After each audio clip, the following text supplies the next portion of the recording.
मित्रांनो नमस्कार. मी Vikrant Joshi off the record ब्लॉगमध्ये आपलं स्वागत आहे. आज मी दोन थोडेसे वेगळे विषय घेणार आहे. पहिला म्हणजे आपले अध्यक्ष विधानसभेचे राहुल नार्वेकर यांनी काल शोक प्रस्ताव वाचताना जी त्यांच्याकडनं गडबड झाली तो एक विषय आहे. आणि नंबर 2 व्हायरल क्लिप एक झाली होती. गिरीश महाजन आणि एका मुलीबरोबर त्यांची एक क्लिप व्हायरल झाली होती. मी त्याच्यावर सविस्तर बोलणार आहे, अगदी म्हणजे संक्षिप्तमध्ये. हे बघा मित्रांनो, कसं असतं ना, माझे वडील मला नेहमी म्हणतात की अरे विक्रांत, मराठीत बोलणारे खूप पत्रकार आहेत, तू मराठीत नको बोलू, तुझं इंग्लिश पण बरं आहे, तू इंग्लिशमध्ये ब्लॉग करत जा. म्हटलं यार बाबा, मला ना वाचक मी जेव्हा तुमचे कमेंट्स बघतो ना की तुम्ही मराठीत पण बोलत जा, पण मी नेहमी मला ती एक भीती असते. आणि मला माहिती आहे की माझी मराठी अशी काही एकदम भाऊ तोरसेकरांसारखी किंवा हेमंत जोशींसारखी किंवा जे प्रभाकर सूर्यवंशी असतील असे जे यूट्यूब चॅनल, सुशील कुलकर्णी असतील किंवा देवेंद्र फडणवीसांसारखी अशी मराठी नाही आहे. माझी मराठी अशी जी तुम्हाला कळेल मला काय सांगायचं आहे अशी एक साधारण मराठी आहे. आणि किंवा राज ठाकरेंसारखी तर अजिबातच नाही. बापरे, ते it's very difficult to catch up with him. And माझं इंग्लिश थोडंसं म्हणजे बरं आहे ते, पण अगदी काही असं फारच अर्णब गोस्वामीसारखं नाही आहे. तर चुका होतात. माझं म्हणण्याचा उद्देश असा आहे की आपण बोलत असतो तेव्हा चुका होतात, पण हे माझ्यापुरता, तुमच्यापुरता किंवा आपण एक लोकल जेव्हा बोलतो तेव्हा चालतं. पण विधानसभेचे अध्यक्ष, त्यांच्याकडनं चूक होणे आणि तेही बोलतानाच एक नाही 26 वेळा, ती घोड चूक आहे. म्हणजे मी असं नाही म्हणणार की त्याला माफी नाही वगैरे, ठीक आहे. आज 4 वर्षापासून आपण अध्यक्ष आहात राहुल नार्वेकरची, चुका होत राहतात. पण मी आजतागायत त्यांना, ते भयंकर फ्लुएंट आहेत इंग्लिश आणि मराठी हिंदीमध्ये पण, कारण ते साऊथ बॉम्बेमध्ये राहिलेत, मराठी आहेत, शिक्षित आहेत, तर त्यांचं इंग्लिश पण तेवढंच छान आहे, त्यांचं मराठी पण छान आहे. आणि त्यांनी कोणाचं काय करत असताना चूक झाली आणि जी आपल्या मनाला लागली किंवा ते सगळं त्यांना एवढी बदनामी, ट्रोलिंग झालं त्यांना, तर ते आशाताई भोसलेंवर शोक प्रस्तावादरम्यान बोलत होते. एकतर आशाताई, त्यात इमोशनल आपण सगळे, आणि त्यात अशा शोक संदेशात असं शोक प्रस्तावादरम्यान विधानसभेत जेव्हा तो पहिल्या दिवशी होतो त्यात अशी चूक होणं, ऑब्व्हियसली ट्रोल होणं अगदी म्हणजे इट वॉज अनिवार्य, म्हणजे ते होणारच होते. तर मी तर सगळ्यात पहिले नार्वेकरजींना तेच सांगणार आहे की साहेब, तुम्ही सगळ्यात पहिले तर त्या तुमच्या सेक्रेटरीला वगैरे ज्यांनी हे भाषण लिहून दिलं असेल, कारण आम्ही बघितलं तुम्ही बघून वाचत होता, तर इतके कठीण शब्द घालण्याची काही गरज नव्हती. नंबर 1 तर त्यांना तुम्ही झापाच. नंबर 2, आय डोंट नो, हा काही GR नव्हता राहुलजी, म्हणजे गव्हर्नमेंट रेझोल्युशन नव्हतं की तुम्ही अगदी तेच शब्द असले पाहिजे. हे तुमच्या टीमनी थोडंसं विचार करायला पाहिजे होता, किंवा तुम्ही डिक्टेट केलं असेल तुमच्या टीमला. I never know, no one knows की तुम्ही बोलले होते की ते बोलले होते. तर हा काही गव्हर्नमेंटचा काही असं शासन निर्णय नव्हता की तुम्ही ज्यात अगदी हेच शब्द असले पाहिजे, कठीण शब्द असले पाहिजे, की ते सोप्या भाषेत तुम्ही. आणि मी तुम्हाला ओळखतो, म्हणजे I have heard you since last 2 वर्ष, 3 वर्ष, 4 वर्ष जेव्हापासून तुम्ही अध्यक्ष आहात, तुम्ही फार छान मराठी बोलता, फ्लुएंट मराठी बोलता. उलट मी तर म्हणेल की अशा इमोशनल वेळेला आपण हे न करता, म्हणजे लिहून दिलेलं भाषण न वाचता, जर आपण मनापासून बोलला असता तर आपण अख्खं महाराष्ट्र जिंकला असता. कारण आपली ओरेटरी स्किल्स फारच अप्रतिम आहेत.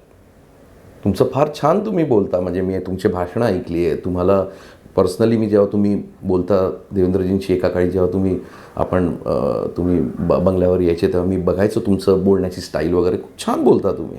काय त्या दिवशी म्हणजे a bad day I think तुमच्यासाठी. एनिवेज, तर हा एक विषय झाला. तर अशी प्लीज चूक यानंतर, कारण आशाताई हा एक इमोशनल विषय आहे पूर्ण जगासाठी, म्हणजे मराठी माणसासाठीच नाही, तर महाराष्ट्रासाठीच नाही, भारतासाठीच नाही, तर जगातल्या तमाम जे म्युझिक लवर्स आहेत त्यांच्यासाठी. तर त्यांच्यासाठी जेव्हा तुम्ही आणि लोकसभा विधानसभा अध्यक्ष जेव्हा शोक प्रस्ताव मांडतात, अरे बापरे, म्हणजे उलट मी तर म्हणतो तुमच्या डोळ्यात खरोखरच पाणी असलं पाहिजे होतं त्यावेळेला वाचताना. एक वेगळा महाराष्ट्र दिसला असता. उलट तुमची इमेज खूप वरती येऊन गेली असते. एनिवेज, पण जसं म्हटलं तसं it's your first mistake what I have seen. And बघू, जनता विसरून जाईल. खूप मोठमोठे कांड विसरतात, हे तर छोटंसं आहे. एनिवेज, दुसरा विषय बॉस इज व्हेरी इम्पॉर्टंट. आणि तो तर मध्यंतरी काय झालं, म्हणजे तुम्हाला माहितीच असेल, कारण बरेचसे लोक आपण राजकारण फार जवळून बघता, वाचता, लिहिता. तर गिरीश महाजनांचा एका मुलीबरोबर फोटो काहीतरी व्हायरल झाला आणि फारच भयंकर तो व्हायरल झाला. म्हणजे ज्यात स्वतः गिरीश महाजनांना येऊन स्टेटमेंट द्यावं लागलं की कोण होती ती मुलगी, काय होती. बस तुम्हाला सांगू का थोडीशी, म्हणजे माहिती असेल तुम्हाला लोकांना, कारण आजकाल इन्फॉर्मेशन अशी की काहीच ऑफ द रेकॉर्ड राहत नाही, सगळंच बाहेर येत असतं. ही मुलगी होती डॉक्टर जुही पवार, आहे डॉक्टर जुही पवार. ही डॉक्टर आहे, ही मेडिकल ऑफिसर आहे आपल्या कॉर्पोरेशनमध्ये मुंबईच्या. नंबर 1. नंबर 2, तुम्हाला हिचं सॅक्रिफाईस माहिती आहे का लाईफमधलं काय? हिच्या वडिलांना लिव्हरचा आजार होता, वारल्या बिचार. या मुलीने डॉक्टरीचा अभ्यास करताना आपली लिव्हर स्वतः देऊन टाकली वडिलांसाठी, काही विचार न करता. म्हणजे आज मला तुम्ही विचारा, तुम्ही स्वतः तुमच्या मनाला विचारा, आपण हे करताना 10 वेळा विचार करू. अरे आपलं कुटुंब आहे, आपले मुलं आहेत, आपलं पुढचं फ्युचर आहे, आपलं वय नाही आहे, वडिलांचं तर वय झालं आहे, वडिलांना तो आजार आहेच. त्या मुलीने नाही विचार केला दादा साहेब. म्हणजे किती मोठं सॅक्रिफाईस आहे. एका मुलीने आपल्या वडिलांसाठी न विचार करता, 21-22 वर्षाची असेल त्यावेळेला तिने लिव्हर देऊन टाकली. आता ती 50% दिली, 100. ऑब्व्हियसली ती लिव्हर ग्रो बॅक होते वगैरे, पण तिने काही विचार नाही केला की अजून माझं पूर्ण आयुष्य बाकी आहे, माझं लग्न झालं नाही आहे. तिने काही विचार नाही केला. अनफॉर्च्युनेटली वडील वाचले नाही, वडील गेले तिचे. आणि मग तिचे वडील आणि गिरीश भाऊ हे अत्यंत जिवलग मित्र, अगदी खूप वर्षांपासूनचे. तर गिरीश भाऊंचा कोणताही कार्यक्रम असो, म्हणजे त्यांची घरात गणपती असो, त्यांच्या घरात दिवाळी असो, सुट्ट्या असो, शॉपिंग असो, गिरीश भाऊ स्वतःच म्हणाले ना की शॉपिंगला माझी मुलगी आणि ती एकत्र जातात. आणि गिरीश भाऊंच्या मुलीचं हे बघा, गिरीश भाऊंचं फ्लॅम्बॉयंट पर्सनॅलिटी आहे. म्हणजे गिरीश भाऊ काही असं मला माहीत नाही त्यांच्याबद्दल, मी काही म्हणजे I don't want to speak personal त्यांचं लाईफबद्दल, मला नाही माहिती काय. पण ते फ्लॅम्बॉयंट पर्सनॅलिटी, छान बॉडी आहे, आज या वयात पण काय फिट आहे. मला असं वाटतं ते फिटेस्ट मंत्री असतील या कॅबिनेटमधले. तर पण असं एका थोडं जेव्हा आपण अशी क्लिप व्हायरल करतो तेव्हा थोडंसं बॅकग्राऊंड चेक केलं पाहिजे. असं तुम्ही करा. म्हणजे आज आपण फ्रीडम ऑफ स्पीचच्या नावाखालती, फ्रीडम ऑफ एक्सप्रेशनच्या नावाखालती काहीही करतो. अरे म्हणजे समय रायना तर काहीही बोलतो, तर हे तर फार छोटंच आहे जी क्लिप व्हायरल झाली ती. सो त्या मुलीने जेव्हा तिचे वडील गेले, ऑब्व्हियसली काकासारखे गिरीश महाजन, तिने वडिलांच्या स्थानी गिरीश भाऊंना बघितलं. आणि हा फोटो पूर्ण नाही आहे माझ्याकडे, ते सगळे फॅमिली फोटोज आले मग नंतर.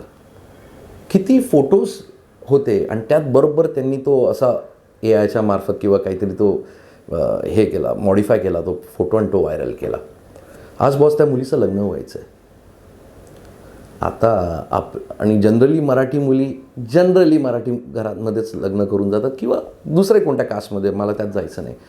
पण समजा कुठे काही गोष्ट सुरू असेल आणि ही क्लिप व्हायरल झाली की अरे गिरीश महाजन आणि हिचे संबंध, आज तो मुलगा करणार आहे का लग्न? किंवा आयुष्यभर त्या मुलाच्या जर लग्न केलं तर ते सासऱ्यांच्या किंवा होणाऱ्या सासऱ्यांच्या किंवा सासूच्या किंवा नवऱ्याच्या त्यांच्या मनात राहील ना, अरे ही क्लिप त्यावेळेला होती. एक उद्ध्वस्त होतो संसार पूर्ण.